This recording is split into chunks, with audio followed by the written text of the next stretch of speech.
segment of the show where we talk through a lesson from A Course in Miracles. Today, we are on lesson 28 of A Course in Miracles, and we are going to start, as we always do, by going through a review of the previous lessons to help us understand how we built to today's lesson.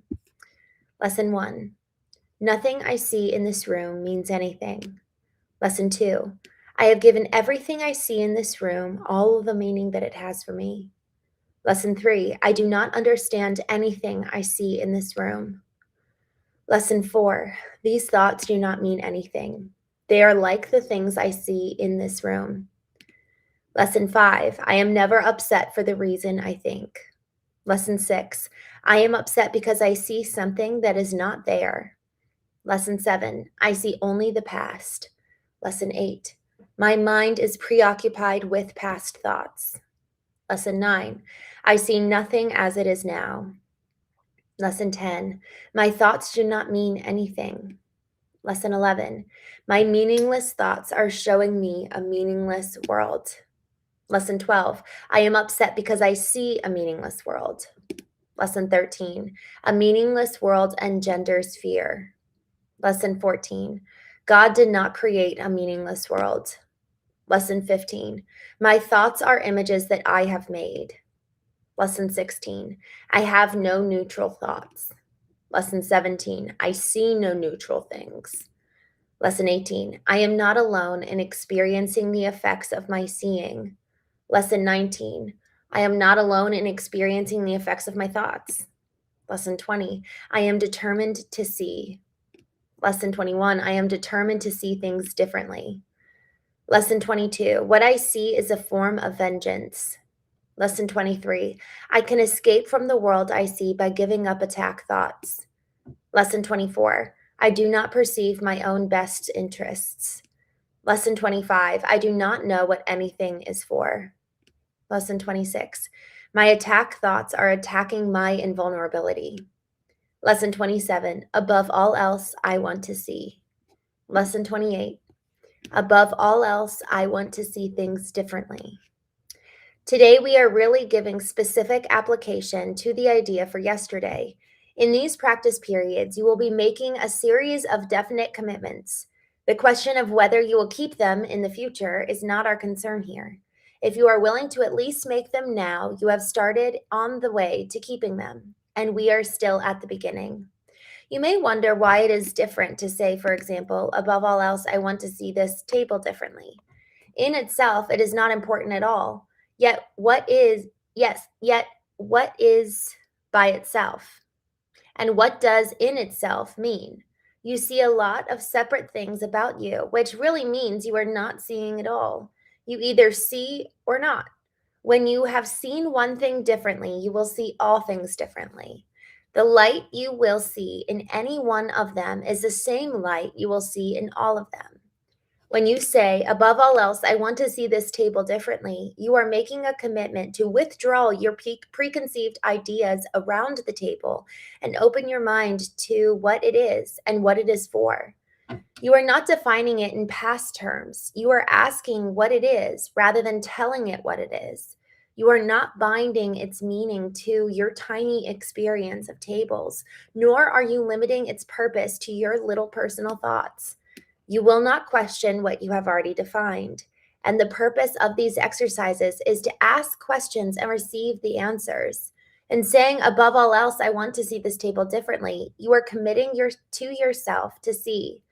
It is not an exclusive commitment. It is a commitment that applies to the table just as much as to anything else, neither more or less. You could, in fact, gain vision from just that table if you would withdraw your own ideas from it and look upon it with a completely open mind. It has something to show you, something beautiful and clean and of infinite value, full of happiness and hope.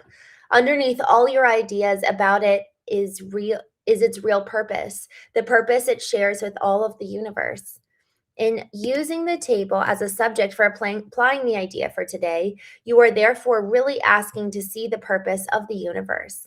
You will be making this same request of each subject that you use in the practice periods, and you are making a commitment to each of them to let its purpose be revealed to you instead of placing your own judgment upon it. We will have 6 2-minute practice periods today in which the idea for the day is stated first and then applied to whatever you see about you. Not only should the subjects be chosen randomly, but each one should be accorded equal sincerity as today's idea is applied to it in an attempt to acknowledge the equal value of them all in their contribution to your seeing. As usual, the application should include the name of the subject your eyes happen to light on, and you should rest your eyes on it while saying, above all else, I want to see this blank differently. Each application should be made quite slowly and as thoughtfully as possible. There is no hurry. Wow. Well, good morning. There's a lot here in this lesson. Before I dive in, I just want to say a quick good morning to those of you who joined me here in the chat. I'll go hello from Ireland. Good morning. Thank you for joining. Brian Gorman, Pork Chalks. Good to see you. Ronak Kumar, India. Wow, that's so cool. I love, honestly, it's cool. You know, it really, really is. Someone from India, someone from Ireland. I'm here in the U.S. I'm sure that there's a lot of us coming from all over the world. And y'all, the reason why we're joining here today, the reason why we're on the Knowing Show this morning is so that we grow, so that we expand our own minds and our own ability to control our minds. Yesterday night, I was at dinner. For those of you who joined me on the Knowing Show, I was seated in my friend's guest house so that I would make the show time that I said I would. So they all started dinner. I came in and did the show. I walked out and they were all done. And I was like, I'll just eat here with you. It was so much fun. And it was a great time. And it was wild. You know, one of the conversations I had with a gentleman sitting next to me, his name was Peter, and he's actually writing, I think he finished his book and it's going to be coming out soon, around how AI is a mirror for us. And we were just chatting about his book, and he was talking about how much power we have given that we know how to master our minds. And I told him about what we're all doing every single morning here by going through A Course in Miracles and leaning into cultivating the ability to master our thoughts and understanding how what we think about, there's nothing neutral that we think about. Either it brings life or it sucks the life out of us. Either it's love or fear. Either it's true or an illusion. And nothing is neutral. And I think that for me, you know, one of the reasons why I'll do a review of all the past lessons is because it's a reminder for me of what we're building on. You know, I think it's lesson 7 that says, I only think past thoughts. Lesson 16 says, I have no neutral thoughts. And then to today's lesson, above all else, I want to see differently. It's simply about taking the practice periods, you know, actually implementing these new lessons, these new concepts, and practicing them, saying them to ourselves, dedicating time throughout the day to reprogram and repattern our minds so that now when we see something, we're just that much more aware. And I was speaking to the gentleman, his mom was with us last night, and I was just, you know, like, I was like, Peter, how did you become so conscious and how did you become so aware? And he was like, well, I think I've always been this way. So I was like, okay, well then, Mom, you know, how is it that you all live this way? And she said, I've just always been aware. I've always been aware, and I've listened to my intuition.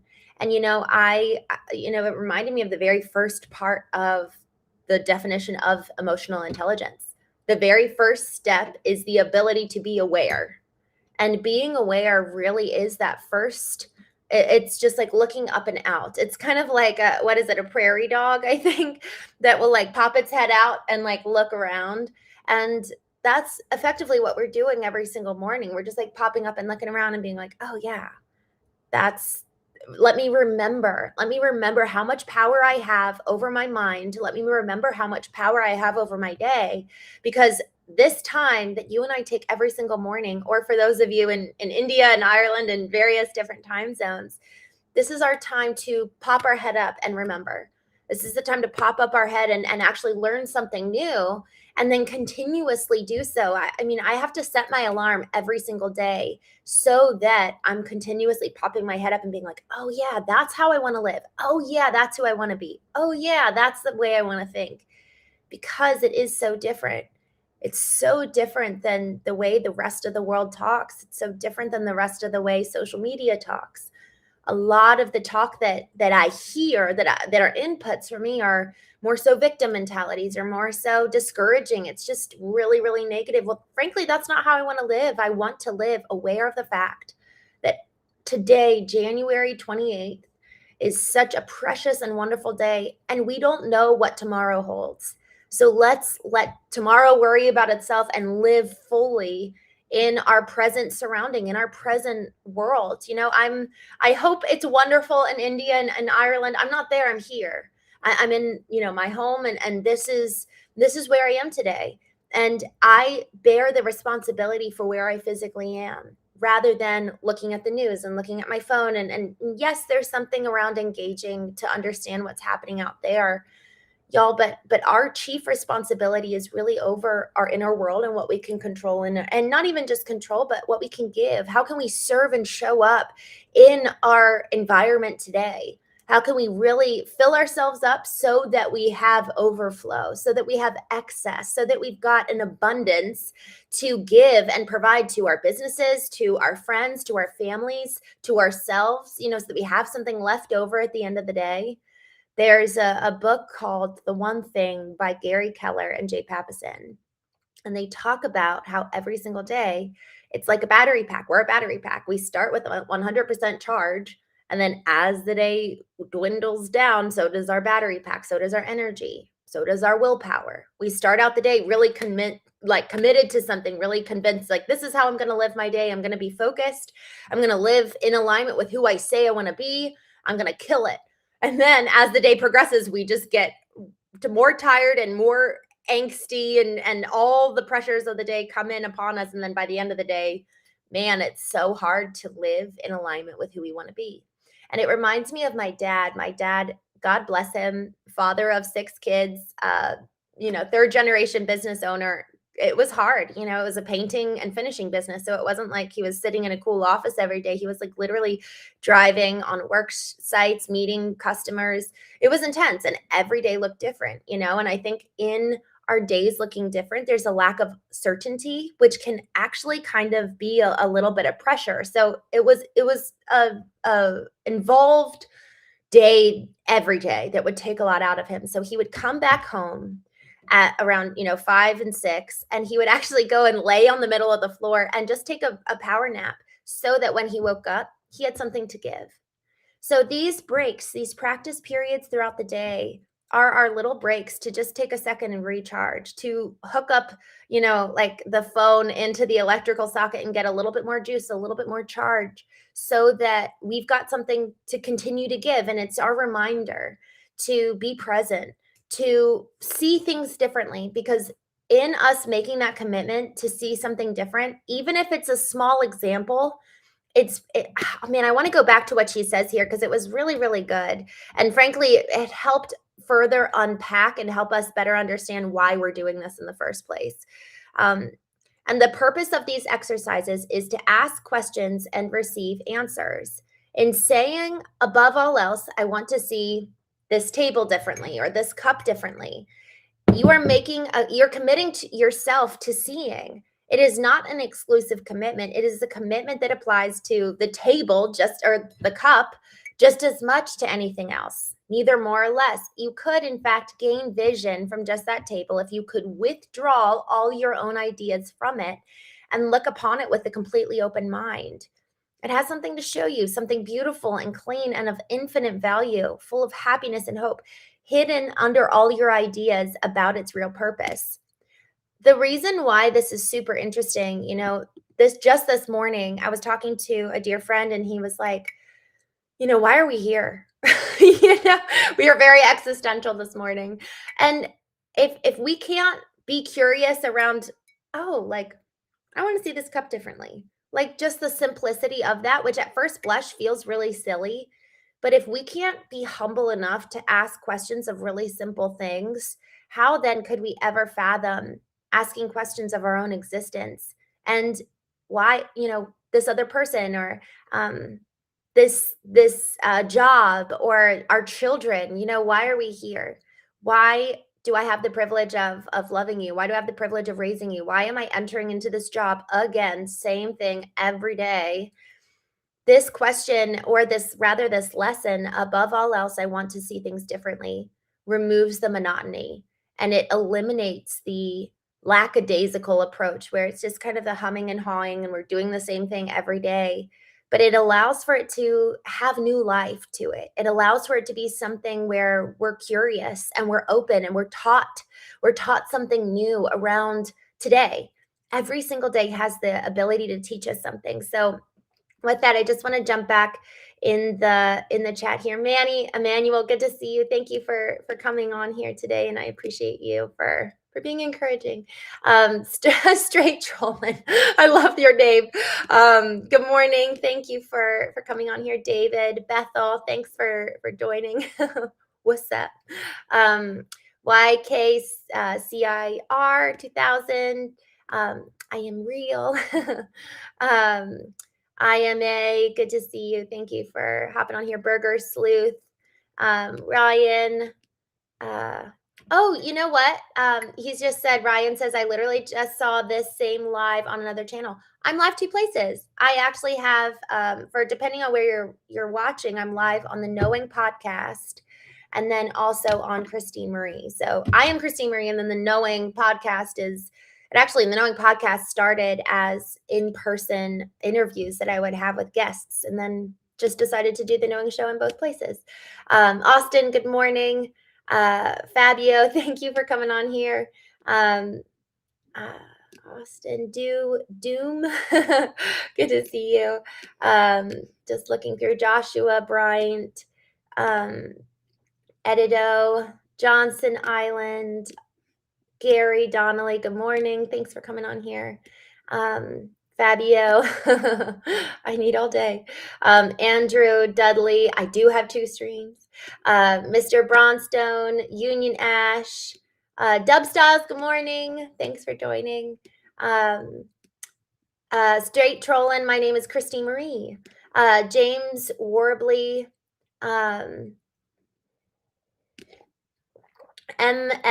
MP Fine, is this an inspiration channel? You know, I would actually be curious for those of you who have been, I guess, kind of regulars on here. I'd be curious how you would define it. You know, I want us all to be really engaged in our own cultivation, our own growth. You know, Michelangelo was once asked, how did you sculpt David? So David is this beautiful and iconic, it was very iconic for his time, you know, the lines and the level of detail. Michelangelo was, you know, this incredible artist, but he kind of came into his own because he would dig up cadavers, which was very illegal at the time, and study the human body. And that's how he was able to make David. You know, he just like he was able to see effectively what the inner workings of a human being was. And so when he sculpted David, it was truly, truly iconic. And someone asked him, like, how did you see him? How did you do it? And he said the most beautiful answer. He said, I removed everything David was not. And so this is why we hop on the Knowing show. We're removing everything who we're not. We're reprogramming parts of us that frankly is outdated, old data, outdated systems, outdated programs. A lot of us are running scripts in our minds or scripts in our inner body based on experiences that happened to us 20 years ago. And that's not our present tense anymore. Someone mentioned this to me the other day, recently. I don't know if it was the other day, but they mentioned something recently to me. They were like, I want to not raise my son to survive my childhood. And I was like, whoa, like, isn't that so true? How many of us are raising our children to survive or exist in a childhood we did? Or how many of us are living really with programs of the past where we're not actually then free to live fully in the present moment? So I'd be curious for those of you who have been here for a bit, how you would define it. I'm just scrolling down. Charlie the Tiger, Depth Nose. Thank you guys for joining here. Matthew, good to see you. Glad you're here. Roger, David, John Matrix. Oh, this is so funny. John Matrix, that's funny. Um, I actually won't engage, but it's funny given what I know. Barris, good to see you. Medi, um, mm, straight trolling, D Money, Senth, Pat. This is not recorded. I am live. Good morning. Um, Mick Boltrin. Oh, I don't know why, but I just freaking love this question. What's best for breakfast? 2 Pop Tarts and a Monster Energy or Flamin' Hot Cheetos and Mountain Dew. I am totally Pop Tarts.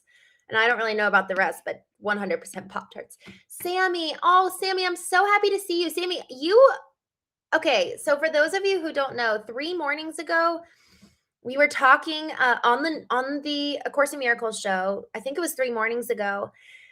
And man, Sammy P, and just for those of you, again, I'm live in a couple different places. Sammy P joins and says that today's the day of his anniversary of when he broke his neck and became a quadriplegic. And I stopped, I think all the guests stopped here, everybody attending, all of us.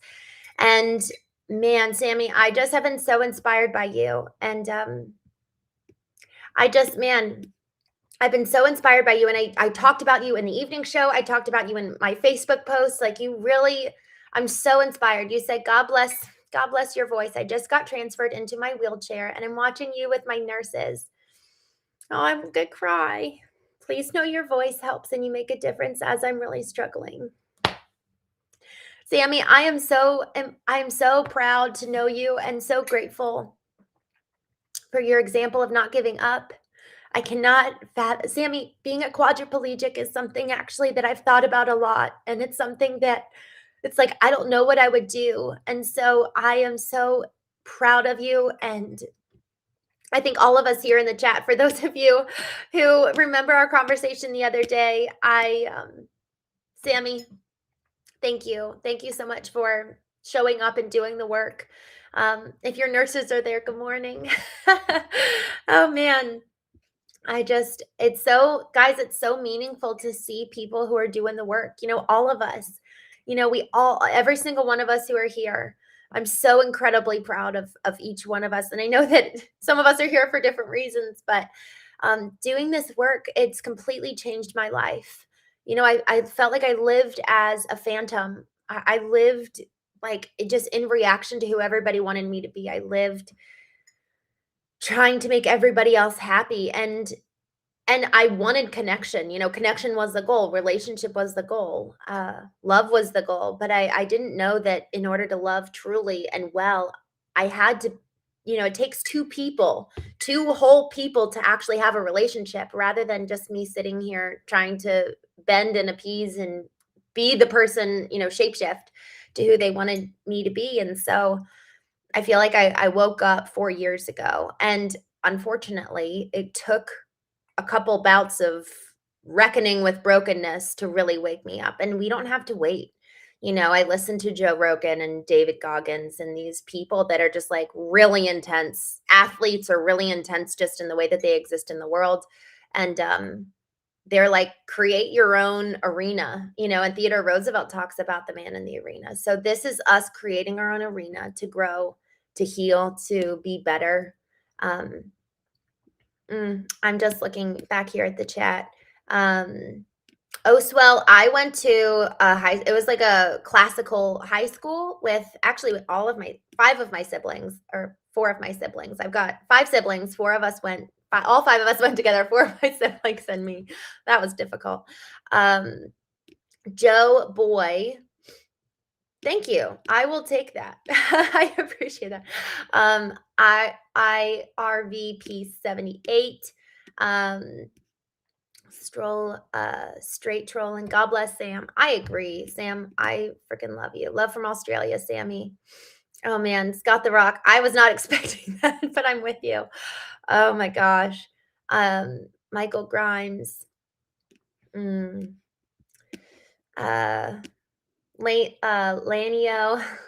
Thanks for coming. Loudspeaker. Love is all you need.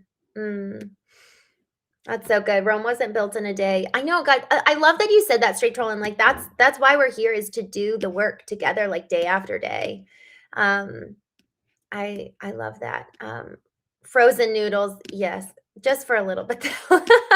Justin Williams, be yourself in a world that constantly wants to change you. I love that. I love that. Y'all, isn't that so true? And who are you? That's the question. The way that I really came to know who I was I actually had to return to so many of those moments in childhood where I learned to put on a mask or put on a new behavior to hide or keep myself safe. So it was like, oh yeah, who was I before I put the mask on? Who was I before um, I like covered up? Who was I before I started hiding? And what does it look like to shed that? And honestly, I had to learn who I was alone. So I actually took time to be alone for a bit just so that I could know who did God make me to be. I effectively had to eliminate all of the inputs, all of the noise, everything external, so that I could return to the integrity and the authentic me. And every single one of us not just has an authentic self, but each one of us has a reason why we're here. Each one of us has a purpose and a beautiful calling over our life and a reason, like a true reason. And I think that that's the pursuit of our lives is to figure out, why am I here? The question of why are all of us here? I actually maybe there's one core universal, oh, this is why all of us exist, but I think each one of us has a very unique and particular why. And once we find that why, man, it's like the sky's the limit. There's a passion. There's a quote that I love that says, there's nothing more beautiful than a human soul set on fire. And so that's what we do on the Knowing Show is to remind ourselves who we are, to come to know ourselves so that we can uncover the passion, uncover the why, and then, okay, then how then shall I live? Because that's the other question. It's like, oh, this is who I am. Okay, well then how am I going to live? And creating values that guide us, creating the targets of this is what I'm aiming for, this is where I'm going. And then the values keep us headed on the right track towards that goal, towards that target, towards that end destination. So I'm just looking here in the chat just to check in. Vito, thank you for your note. I appreciate that. Discovering Divinity. Hello from England, London. Oh, I want to come to London. Actually, okay, so two things. I'm so glad you said that because I actually would love for any of you who would like to do this. I am planning out my year. I actually have a couple places that I'm going to try to get some speaking engagements in, particularly in London in the fall. And then I'd love to host an event with whoever's in London.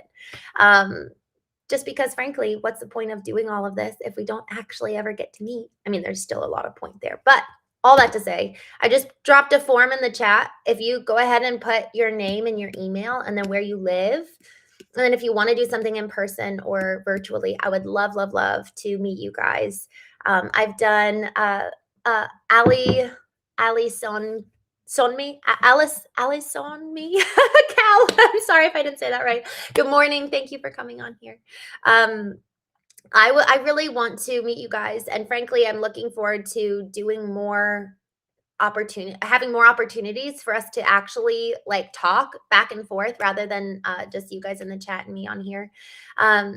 I also, this is the second thing, I'm doing a 61-day challenge that starts on Friday. So if anybody wants to join, we'll be engaging in a WhatsApp thread, but no trolls are allowed. So, because this is where we're actually going to do real work here. So if you're willing to do the work, I would love to have you.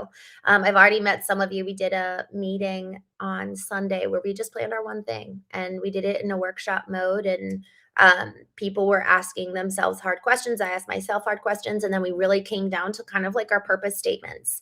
And just yesterday I came up with my 60-day challenge and what that's going to be. And my friend was like, that's going to be really hard. So I'm like, yeah. And I've got people holding me accountable. So Yasir, thank you for coming on here. Good morning. Adul K, yum. I would love that. Bottles, thanks for coming on here. Marcel. Oh, hello, Marcel. Good to see you. Y'all, thank you so much for joining tonight. This morning, it's not nighttime. It's dark outside though, so it feels like night. But thank you all so much for coming. I will be on, actually tonight I have a guest, which I'm excited about. We're going to be talking about forgiveness. It's a hard topic, and I think it's actually I was working out this morning, and that just felt really like what we should be talking about. So tonight we're going to talk about forgiveness and relationships at 8:30 p.m. Central. No, 8:30 p.m. Eastern. Gizmo, thank you for coming on. Joe, um, Michael Grimes. Guys, thank you for coming on. I loved our conversation this morning. Sammy, I'm so proud of you. I mean, really, I think all of us here are just really proud. So, all right, y'all, have a wonderful, wonderful day. I will see you soon. Remember today's lesson. Let me just go back to that really fast.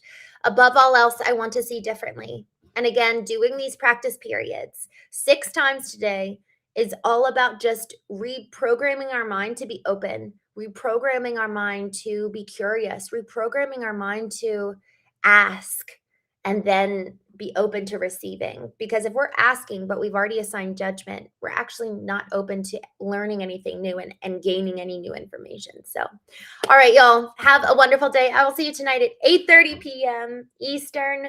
Remember, we only have January 28th that we know of. Let's live it so well. And